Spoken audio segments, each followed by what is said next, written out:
We regroup up in the Slack chat where the coaches debrief. We be piecing these puzzles, occupy the chunk of the pie.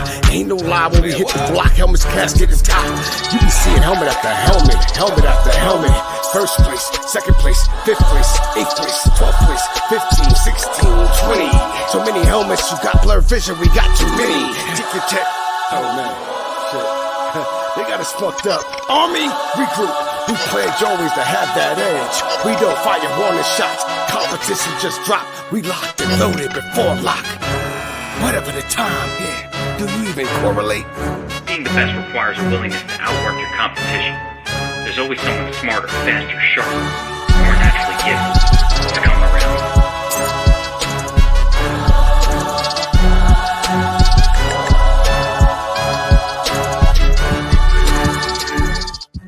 All right, welcome back. This is FantasyFling. We are looking back at Week 5. We can review Millie Maker specific, a little bit of GPP, large field, small field. We're going to take a look at it. So let's go ahead and get into it. We're going to start with the Millie Maker review. I write this over at dfsarmy.com. Check it out.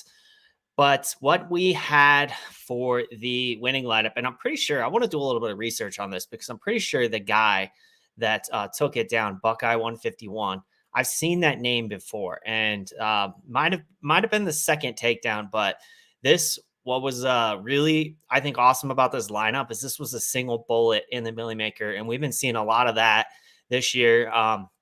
The mass multi-entry, bros, it hasn't worked out so well so far to start the year. So this lineup, single bullet, Joe Burrow, super chalky lineup as we're going to see here with Breece Hall, David Montgomery, Jamar Chase, Devin Achon, a lot of chalk.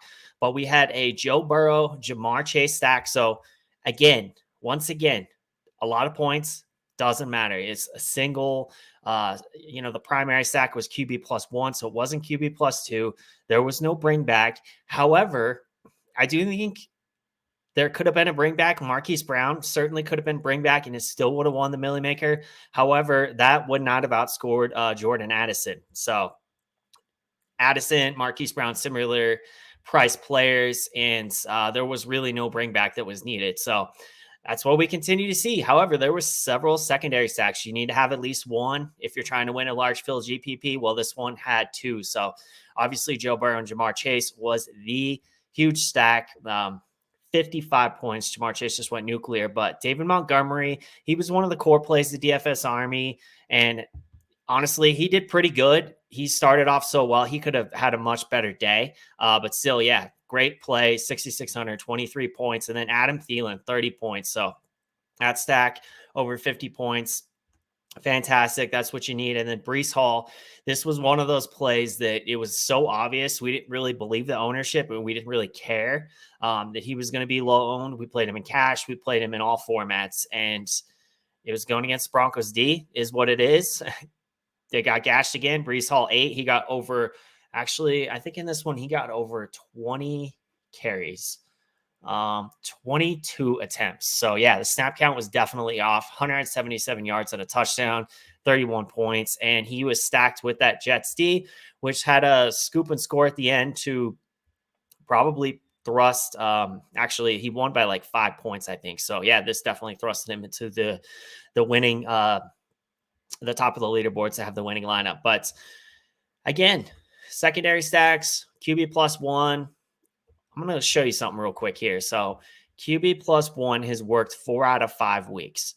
So you see in the Millie Maker, we had Tua plus Hill. Now there was a bring back. This is the only time you've seen a bring back. Tua plus Hill plus Eckler.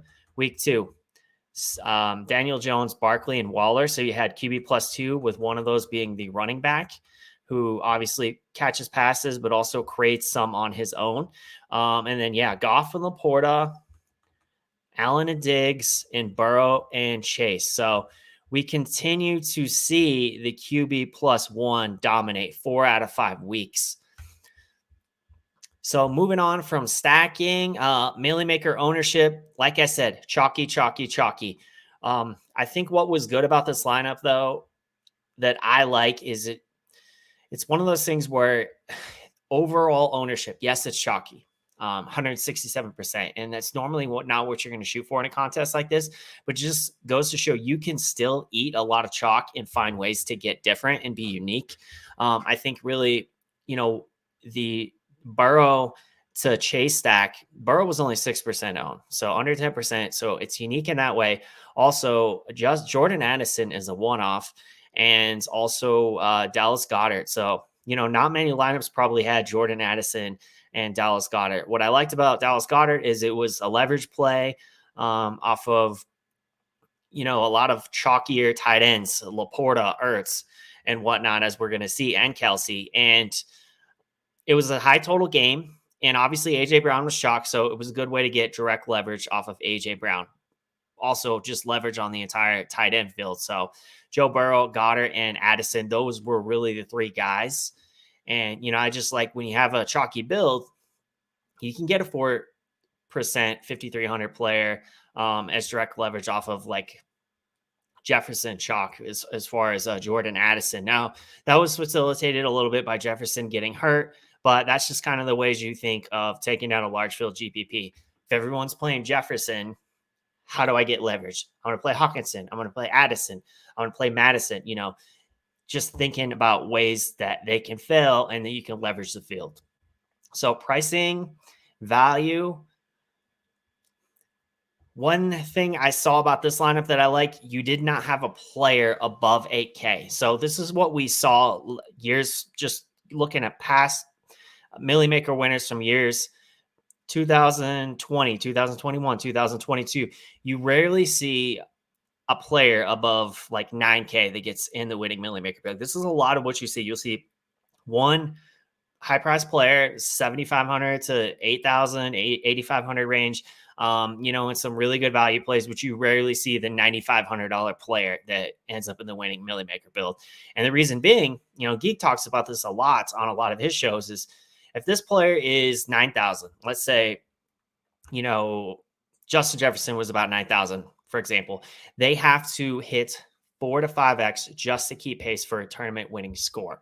So a $9,000 player needs to score a minimum of about 36 points. And obviously guys like Jefferson and Tyreek Hill, they can do that. But it's very hard and everything has to go right. So they have to have a ceiling type performance. Really, they need to be scoring like over 40 points.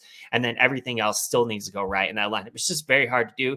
It's much easier to find a player who is fallen a little bit in pricing because of the slow start to the year, like Jamar Chase, who, we would have thought he would be 9K wide receiver at this point. Same thing with Joe Burrow. We would have expected Joe Burrow to be 7,500 quarterback, but, not playing well because of the injury, price falls, boom, smash. The vintage performance from Joe Burrow and Jamar Chase. The Joe Burrow and Jamar Chase we remember from last year, and there you have it. They go ahead and have that kind of tournament winning upside to smash the slate. So 4.41x from Joe Burrow, and then Jamar Chase almost 7x at 7,900 smash. So that's what you're looking for. And then ceiling, looking at these scores, just going to go through this real quick. My little spreadsheet here. The year started out much like we saw the past couple years, pretty low scores. 233, 224. However, the last 3 weeks, it's really picked up, and it's kind of what you would think it would win a large field GPP like a Millie Maker. 294 points, 253 points, 259 points. So we now have 3 weeks in a row where actually the average has been about 265, 268, whatever it may be. And then we have an average of over 252 points is our current average. So that's kind of more what we saw, until the last couple of years. I think one thing that is really standing out, though, is we're seeing higher scores, but we're still seeing the QB+1. So that seems to be what's most effective. And, we're going to now go look at some MME strategy of DFS pros and, kind of see what they're doing. You'll see a lot of these guys are still doing QB+1, but they're doing a kind of a combination, QB+1, QB+2, and QB+3. I think if you are a DFS player and you're not MMEing the Millie Maker, really the best way to attack it is QB+1. These guys, they can certainly play for combination of QB +2, QB +3, because they have a bankroll to stomach the losses, just trying to hit that one game environment and it really goes off. However, QB +1 and a secondary stack and then just playing the best plays really is your best chance to win the Millie Maker. So this week, wanted to focus on a couple pros that didn't lose a ton of money. We are seeing, as you can imagine, most people think, for those who don't really study lineups, they think when they see someone who won a GPP, they're like, oh, well, they only won because they 150 max. Those are people who probably have 150 max themselves and realize like how difficult it is and how often you actually lose money. I have a list of DFS pros that before I do this show, I go through and see what they did in the Millie Maker. Almost all of them lost money. In fact, not one of them made money this past weekend. I'm showing you the guys that lost the least amount of money, so we can kind of see, things that we can take away from that process that we really liked going forward. But just know that if you're going to MME large field GPPs like the Millie Maker that has 207,000 entries every week, it's a losing battle. So just keep that in mind. If you don't think so, try the mini max. Let me know how profitable you are most weeks playing that. So Jalen Hurts, this was his top lineup, Jalen Hurts and Dallas Goedert. So no AJ Brown, kind of faded that chalk, went contrarian with Dallas Goedert and really Jalen Hurts, and then ate a lot of chalk, right? So contrarian stack, the stack hit, and then ate chalk. So Bijan was really what crushed this lineup.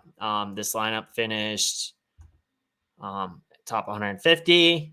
But yeah, Bijan 12 points, 7,700, nowhere close to good enough to win a large field GPP of this size. Breece Hall smash, so chalk. DeAndre Hopkins, DFS Army. I mentioned it in the article. DZeus domination station, and DZeus we trust. DeAndre Hopkins was popping and didn't like it. Had to minimize my exposure to him. Joe Burrow was popping, didn't like it, hadn't looked right. Domination station knows best. Sometimes you just have to stay out of your own way. Play the slate the way you see it playing out. But when you're getting guys that are popping, I swear it's 9 times out of 10 they do well. At the very least, they do not kill your lineup. It always knows best. So Hopkins, Josh Reynolds, that was a guy we identified that we liked with Amon-Ra out. Cash game play, really just a good play in all formats at his price and getting a good amount of targets in the offense. I want to say Josh Reynolds. Let's see how many targets he got.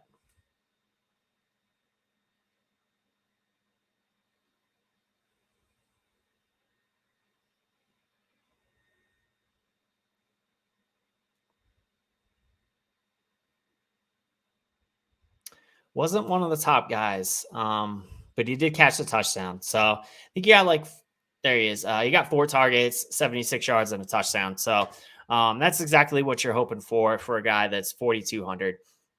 But yeah, Goddard, Jamar Chase, as we saw at New York Jets. So this lineup was pretty close. What really would have been the difference maker, as you see, pretty much flames everywhere except for Jalen Hurts. But if Jalen Hurts runs in an extra tutty, Bijan Robinson has a 25, 30-point day, this lineup is certainly pretty close. So that was QB +1. And then we're seeing same thing, Joe Burrow, but you got Burrow +2, Boyd and Chase, and a Rondale Moore bring back. You got Joe Burrow, Jamar Chase, Boyd, Irv Smith. So yeah, there's a little bit of that +3 and no bringbacks. So not forcing bringbacks, as you can see, a combination of QB +1, QB +2, and QB +3. And then let's look into exposure. So Joe Burrow, hot on Burrow, Ryan Tannehill.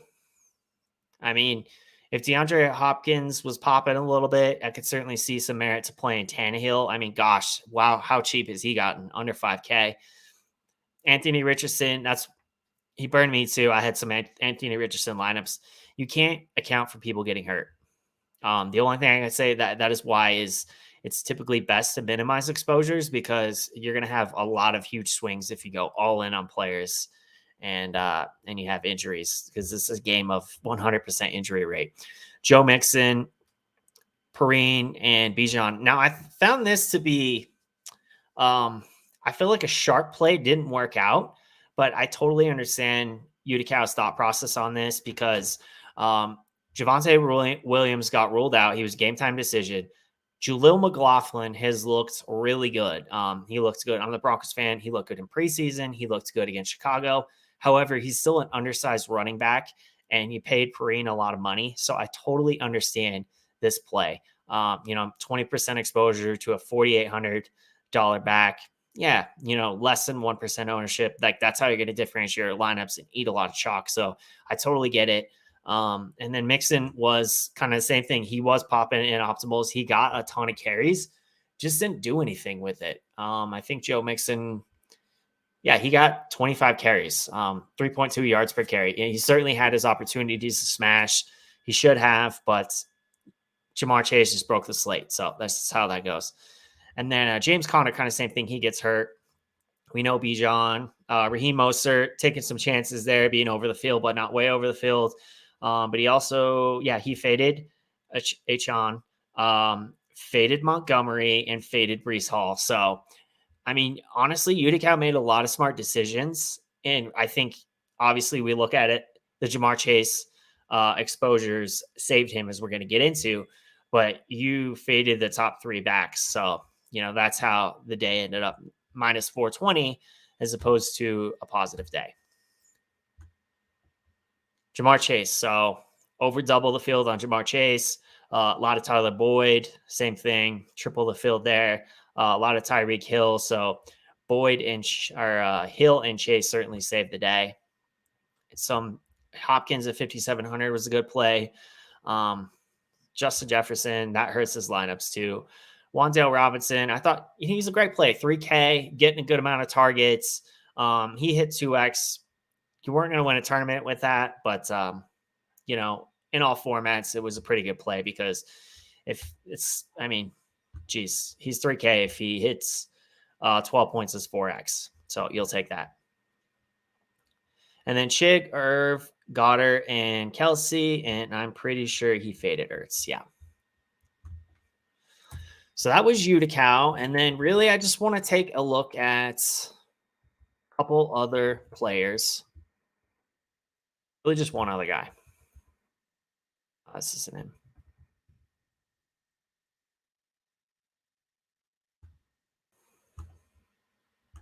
Okay. So one of the top DFS pros as well. Now, I will say the thing that I don't like about this lineup, these are not a lot of uniques for a Millie Maker type contest. I mean, this is a contest, obviously, that is very built on you getting different on this slate and to beat 207,000 people. And this is a lot of duplicates for a contest like this. Now, for example, top lineup, and it's negative EV to have duplicates in a contest like this. Like, you're playing to win first place. Top lineup was duplicated. That guy, he definitely works for another site. I'm not sure if BGRESETH does as well, but I know who the other guy is. I know this guy as, top DFS pro, just not sure who he's affiliated with. But nonetheless, Jared Goff, David Montgomery, Khalif Raymond, and Sam Laporta. So QB +3. Devin Achon, Chase Thielen. So a lot of the same guys, Joe Mixon. And there was a Mixon and Chase Sack as well. So 168%. Didn't spend all the salary, 227. Lineup is duplicated. We got Goff +3 again. Chalky, remains chalky. But hey, the Millie Maker was won by a chalky lineup. So not going to beat this lineup too much for that. Same thing. here to 11, and then you had QB plus Montgomery, Raymond, Laporta, so QB plus 3. We also had another stack of Devin Achon and Tyreek Hill, Burrow, Chase, Mixon, QB plus 2, Burrow and Chase, so QB plus 1. So yeah, QB plus 1, QB plus 2, and QB plus 3. That is something you see with a lot of DFS pros when they MME the Millie Maker. I've noticed that trend. Burrow, Goff, Hurts, Tua. So Burrow and Tua, the two highest exposure quarterbacks. And honestly, if Tua doesn't throw 2 picks and kill those drives, we might be talking about how Tua was in the winning Millie Maker build yet again. He threw some horrible picks in that game. So Joe Mixon, obviously way over the field, and this is something I've kind of looked at doing a little bit more. I might keep like 35% overall exposure, but if there's like a couple spots where I really want to get some positive leverage and really want to be over the field, I am willing to bump it up to 60% on some of these players. And you can see he did that here, because specifically like a guy like David Montgomery, right? If you're trying to get positive leverage and you set your max exposure to 35%, you're not going to get there. If you really identify that as a core play, I truly believe just being able to go above that. Now, I wouldn't have identified Joe Mixon as that core play just because she's just been terrible so far. But I get the thought process. Same with Bijan, 45%. Just a little bit under on Achon. And then, yeah, under on Brees Hall, under on Pacheco, under on Swift. But, full faded Brees Hall. And I think that's the difference, really, in making money or not. Khalif Raymond, that's a lot of exposure to Khalif Raymond, but 3,300 doesn't really hurt you a ton when you go all in on a guy like that. And he has a not tournament winning day, but a decent day at 3,300. Jamar Chase, obviously, great play. Boyd, Wandell. Any fades? Tyreek. Just even with the build on Tyreek, slightly under on Justin Jefferson. That certainly didn't hurt. Helped a little bit. And yeah, it didn't fade anybody at wide receiver that you had to have.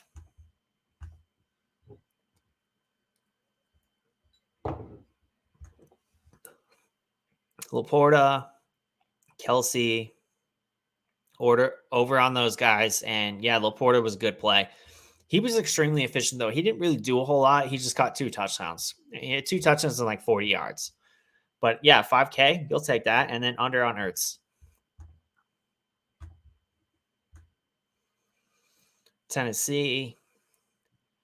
Yeah, Tennessee was in a good spot. And honestly, you would have thought with Anthony Richardson going out, maybe they would have been in a better spot. Backup comes in. Gardner Minshew's pretty decent, though. So it didn't work out in that in your favor in that regard. I mean, might have been better actually if Richardson had stayed in the game. But let's go ahead. Let's get out of here.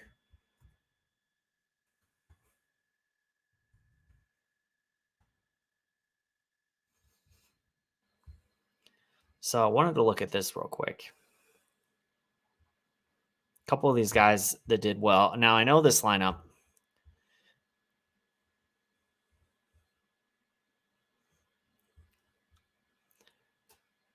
So these guys that's finished in the top 5, you can kind of see, right? $30,000. That lineup, $7,000. So a couple really good lineups. 1,000. So running hot. But it's really like these top lineups. So let's kind of work our way up. So we got Burrow, Chase, with Michael Wilson bring back. I had some Turner. I had a lineup in the mini max that Michael Wilson crushed. It was a good lineup. It was like top 15. Burrow, Mixon, Chase.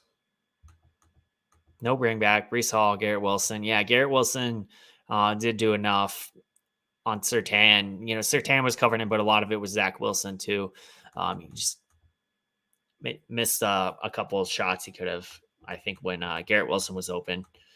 So Brees Hall in this one as well. Nick Westbrook-Akine, Goddard, Chase, Burrow. So yeah, Bijan and Nick Westbrook-Akine across that lineup. 7,000. We got Burrow, Chase, Marquise Brown, but a lot of the elements of won the Millie Maker: Chase, Thielen, Sam Laporta, Brees Hall, New Orleans D, and as I said, Marquise Brown, he only had 2 points less than Addison as kind of a bring back.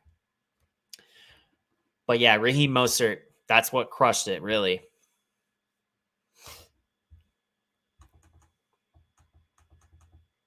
And then this was the lineup that was top 5 in the Millie Maker: Burrow, Chase,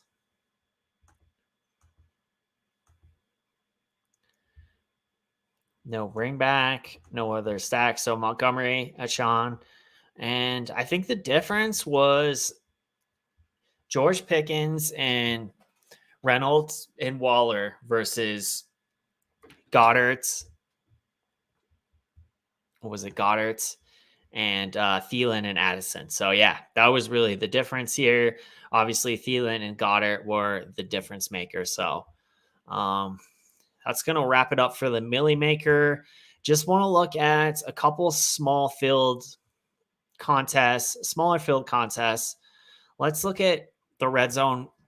The Millie Maker, I love covering the Millie Maker. It's exciting to win that life-changing money for people who have won it and just, chase that and just kind of have that as your lifetime DFS goal. But nonetheless, I want to look at contests that are a lot more winnable as well. So some of these smaller contests, 10,000 or under. And in addition to that, some of these small field, like higher stakes. So I like playing these. I've done really well in these. They're much easier to win. So let's do this like 50. They're much easier to win these small single entry 3 max contests. It's kind of a variation off of your cash game lineup, and you just want to make like one sharp pivot somewhere. Now that pivot normally is in a good game environment. It's like direct leverage off some chalk. It's not stupid. You're not like really making like several sharp pivots like you would in the Millie Maker. So, keep that in mind. Like, for example, you see this lineup. Now, this was 50. Normally when you have like 50 to like $100, and it's 5,000 plus 10,000, something like that, you're still going to get high scores in those lineups. But the good thing is you can take a shot. You take $150 shot, and you only have to beat out 5,000 people for 50K. So it's pretty awesome. So like this lineup, you're still gonna have high scores, but it's not gonna be like as high, as perfect as you would have to be to win the Millie Maker. So you got Joe Burrow, Jamar Chase with a Zach Ertz bring back. So I love a stack with a tight end bring back, a cheap value tight end who is in a good game environment, projected to be a good game environment, and is getting good volume.